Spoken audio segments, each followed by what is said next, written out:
everybody, welcome back to another video. I hope you're all doing fabulous. So picking it up today at the hospital. So coming in today because I've just been having reduced movements all day and kind of last night too. Baby girl is still moving but just nowhere near like what she normally does. So I thought I'd head in, come get checked. I've obviously had to leave Marley and pretty much cried the whole way here because I just hate leaving him. I will say though, oh sorry, the heartburn, whew. Like the whole drive she was like having a little wiggle, so I'm definitely reassured by that, but still come get checked to make sure everything's okay in there. It's with Marley, I had reduced movements literally non-stop. He would move so much for like 2 days straight. He'd be wiggling non-stop, then all of a sudden he wouldn't move for like literally 48 hours other than like the odd little.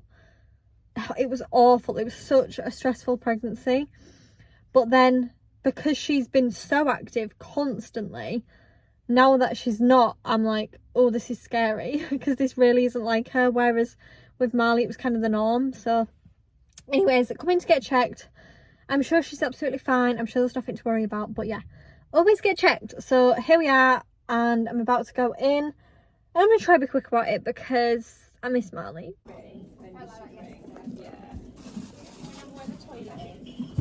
Oh, guys. Oh, blooming neck. I look so flustered. I am.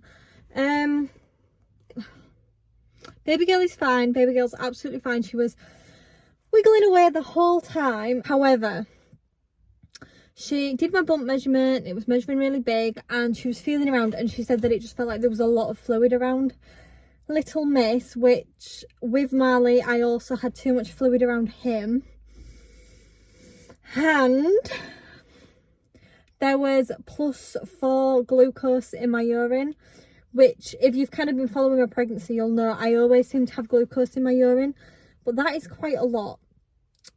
So despite me having the negative GTT and HbC, whatever other tests I've had to check for diabetes, they are setting me up with blood sugar monitoring, which is how I was diagnosed with Marley. You basically prick your finger 1 hour after you've eaten breakfast, lunch and tea, and also first thing in the morning before you eat anything. Keep a record of all your numbers, and if there's anything crazy, then you know, anything over, I think it's 7.8, it suggests diabetes. So that's what I'm going to be doing this week. I've got a scan booked for, I believe, Friday. And I might have to move that. I don't know how that's going to work with childcare, but yeah, so scan booked for Friday to have a look at the fluid situation. I'm just feeling a bit like, oh, it's giving deja vu, guys. It's really giving deja vu. This is everything that happened with Marley. I was poly, he measured big, and my blood sugar readings were high. And I ended up induced, and I just really don't want it to go that way again. As well, holy hell, I was having like horrendous Braxton Hicks. I think I maybe got a photo of the thing. If I did, I'll pop it up. And on the bottom, like the bottom line, and it like goes up, that is like a tightening. That's how hard your belly is. And they were just constant. I was really scared they were going to be like, you need to stay here, you look like you're in labour. I was like, it's just Braxton Hicks, I promise. Let me go home to my baby. So yeah, oh, gonna go get Marley moved. It's gonna be a busy week now, I guess, with scans, phone calls. Oh, it's never simple. I almost regret going in now because now I'm like, I'm just gonna be ticked over as high risk. I'll see you guys when I see you. Oh my goodness, it is the most rainy, miserable, stormy day and I'm absolutely here for it. So you'll all know the whole Aldi toy event started yesterday, the wooden toys. However, we were so busy yesterday, like we had plans to go to Aldi. However, my 2 headlights aren't working, so by the time we got round to it, I was like, oh, it's nearly dark and I don't have headlights, so couldn't have gone yesterday. So we're going to try go see if we've got anything left today.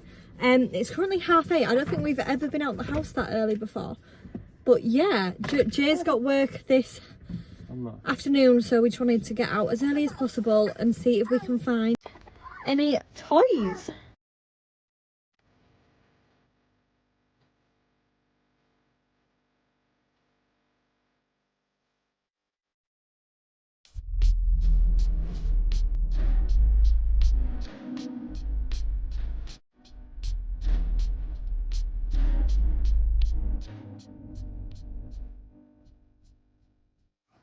Can mummy film?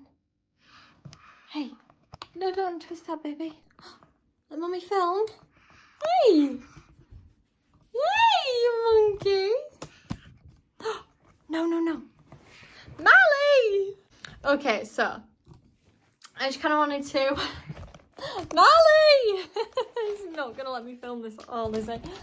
Right, so really quick before he interrupts again, I just kind of wanted to pop on and tell you all about the scan yesterday. Don't worry, we did manage to get some bits from Aldi, and I will do like a little haul when Marley isn't around, because obviously I can't be showing him his Christmas presents. So yeah, after Aldi we headed to the scan. Marley stayed with my mum. Oh my goodness, that child is destroying the kitchen I've just cleaned. But yeah, so we went for the scan and kind of went okay. So she is measuring more towards the 90th percentile now rather than the 50th. You got a full pack of Weetabix? You can't eat a full pack of Weetabix, darling. And my fluid, I think for it to be classed as poly, it has to be 8 centimetres. Mine was like 7.6. So it is on the high side. However, it's not high enough that they would be concerned.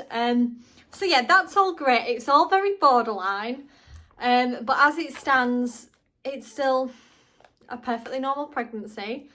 My blood sugars have been going fine. I did have an incident this morning where I must have had something on my hands. I mean, I washed them. But like, my morning reading was 4, which is quite low.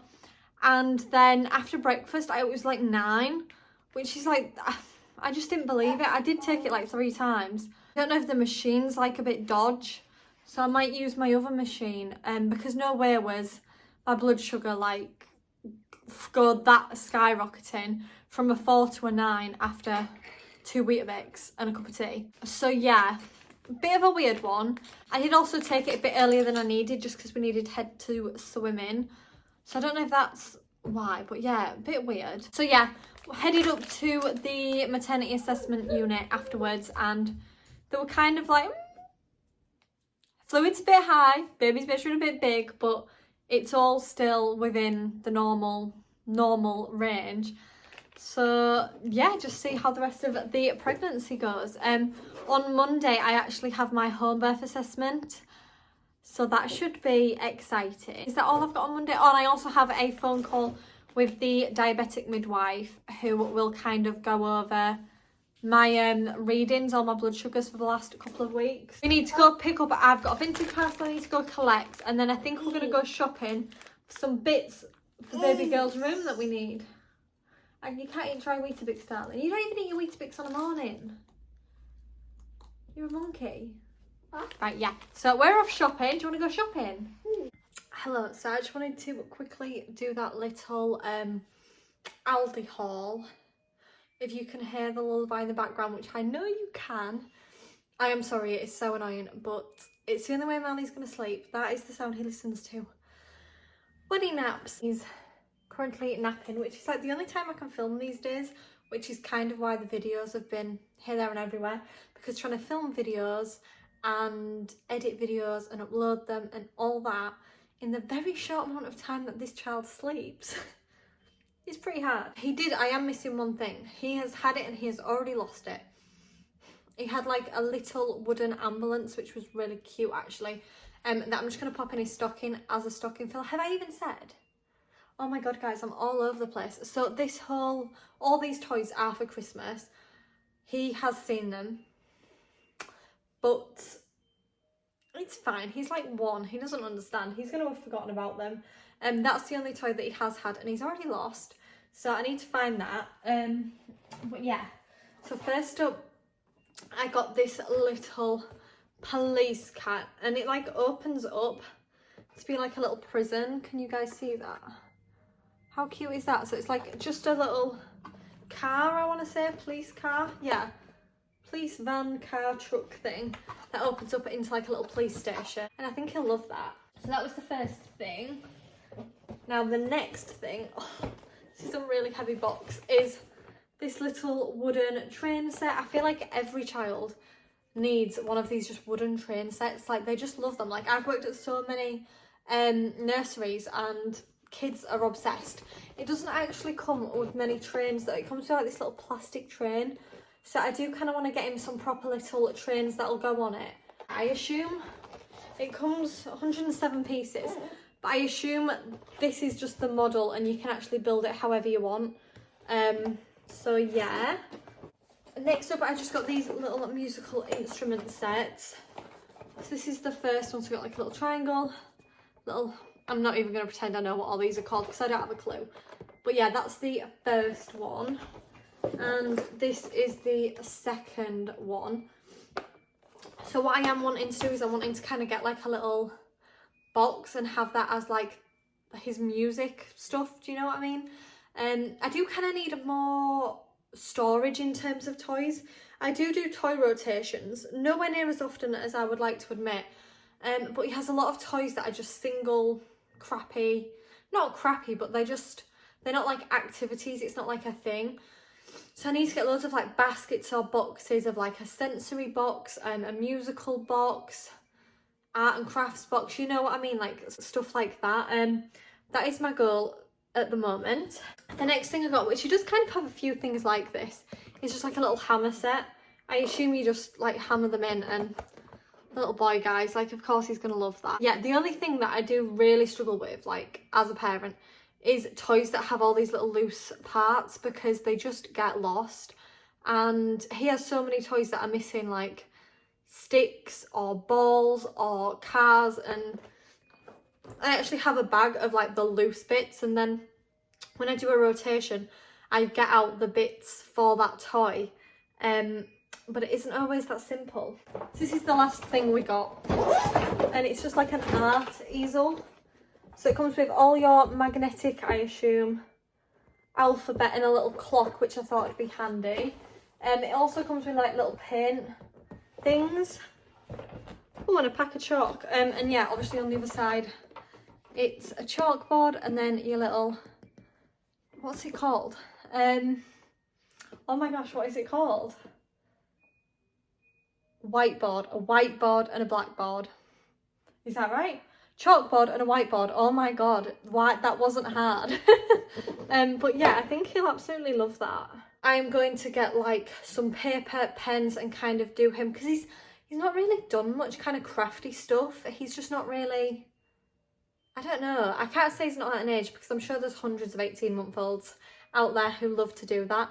I think it's probably me that just isn't prepared for the mess. So what I am going to look for, if anyone has any recommendations, is like, I know you can get pens that will only draw on certain paper. So I kind of want to get like paper and pens like that, so I can set it up and I don't have to worry about him drawing on his baby sister. That'd be fab. Obviously we are in a rented house as well, so can't have him drawing all over the walls. But yeah, that's everything I got from Aldi. I did really want to get him a kitchen, but I went to 2 different Aldis and they just didn't have any. And the lady at the first checkout, she said, because we went on the Friday and this event started on the Thursday, and she said to me by 9 o'clock on Thursday morning all the kitchens were sold out. Like, mums were queuing outside Aldi for those kitchens. So yeah, we didn't get our hands on one, but it is what it is. Tomorrow I have my home birth assessment, so I'm definitely, I mean I can't obviously film that, but I will definitely pop on and have a chat with you guys after and kind of let you know what that consisted of. Oh my gosh, I've got little Halloween stickers in my hair. Yeah, so I'll pop on and let you guys know kind of what that looks like, because even I don't really know.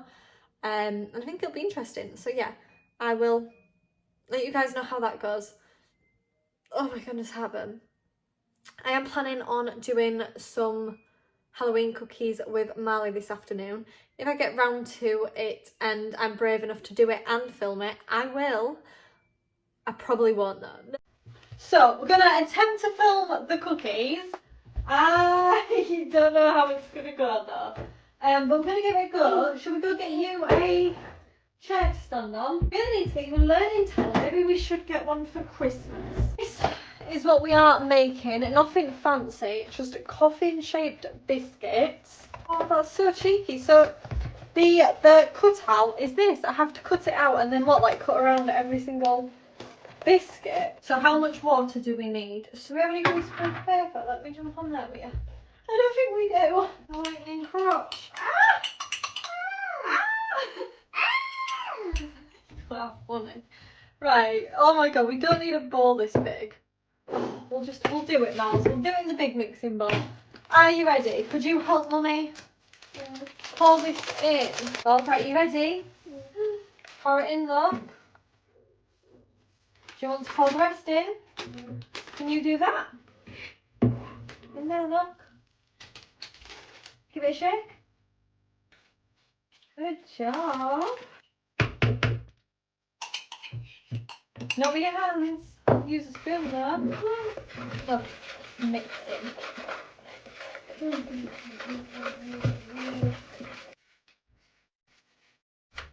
think I'm gonna have to stick my hands in this, aren't I? Right. Watch out. Let's see what we can do with this. Oh, it's not terrible. It's not, Miles. Look at that. Right, you ready? Let me get out that cookie cutter for you. It tastes better when it's cooked in the oven. Can you push down? You hit it. Ready? Push down. Oh, that one's got a Marley fingerprint in it. It's a bit thick. That's one. This one. Push down. Baby, how much have you just put in your mouth? Why have you got a mouthful? Right, we'll do one more. Oh, you are a monkey. Right, two more big ones, one more little one. And that's all we're going to get in the first batch. Put them in. In they go. We'll see how they are in 10 minutes. Okay? Right. So we're going to decorate them. Do you want this one? And do you want to put some yellow icing on? No, don't eat. Ready? Watch, Mummy. Can do that. Squirt it on. Good job.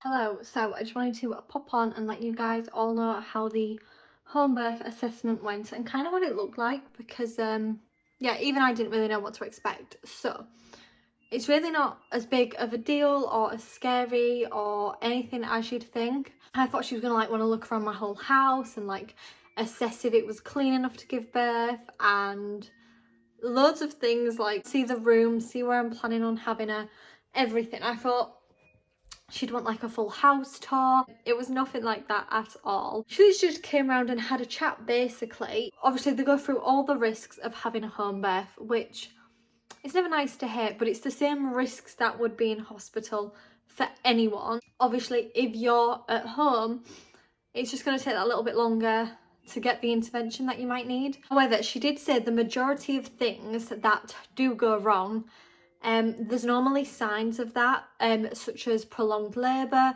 or a really long second stage of labour, not dilating properly, and you know there tends to be signs that baby's not quite in the right position or baby's not fitting through the pelvis. Like there is signs and they would kind of be able to indicate, we're not quite sure how this is progressing, we're not quite happy with it, we'll transfer to hospital. And she also said a lot of the time like mum's intuition is just, you'll know something's not quite right here, this isn't quite how it's supposed to go. So yeah, I talked through all the risks, what we'd do in each scenario and what it looks like, which is quite helpful. And actually I thought I'd leave it quite scared and like, oh my god, but what if this happens and what if that happens? But it was actually really reassuring that, you know, they do have things in place.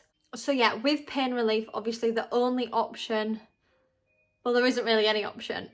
They do bring gas and air, but she did say, I think she said they bring 2 tanks which both have 40 minutes, so it's not like a lot. So she kind of said go into it not expecting to use the gas and air, because we try not to get the gas and air out until the very last stage, just to kind of get you through that final hour or so. I've got my tens machine, I've got my wave comb, and just gotta hope that does the trick. In terms of like things you're gonna need, I thought that she was gonna come and give me a big long list of, you're gonna need to buy this, this, this, this and this in order to have a home birth, and absolutely not. You literally don't need to buy anything at all. She just said have towels ready, don't go buy fancy lovely towels because they're just going to get ruined.